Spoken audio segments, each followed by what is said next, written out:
গাজার দক্ষিণাঞ্চলের জেইতুন এলাকায় ইসরায়েলি বাহিনীর টানা ৬ দিনের বিমান হামলা ও গোলাবর্ষণে হাজার হাজার মানুষ গাজা সিটি ছেড়ে নিরাপদ আশ্রয়ের খোঁজে পালাচ্ছে।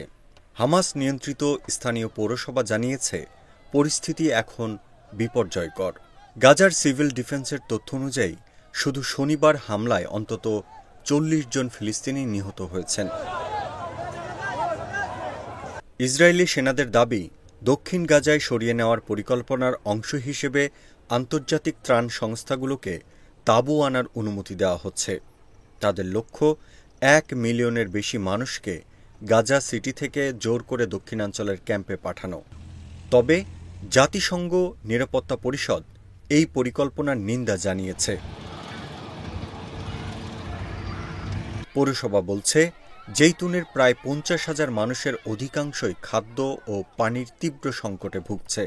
প্রায় ২ বছরের লাগাতার হামলায় গাজা সিটির ৮০% অবকাঠামো ধ্বংস হয়েছে। সক্রিয় ৪টি হাসপাতালেও ওষুধ ও সরঞ্জামের ঘাটতির কারণে সক্ষমতার ২০% কমে চলেছে। জাতিসংঘ জানিয়েছে, পুরো গাজায় ইতিমধ্যেই ১৯ লাখ মানুষ বাস্তুচ্যুত, যা মোট জনসংখ্যার ৯০%। অপুষ্টিজনিত সংকট ভয়াবহ আকার ধারণ করেছে। শুধু গতকালই অপুষ্টিতে মারা গেছে ১১ জন, যার মধ্যে একটি শিশু। এ নিয়ে মৃতের সংখ্যা দাঁড়িয়েছে ২৫১ জনে, এর মধ্যে ১০৮ শিশু।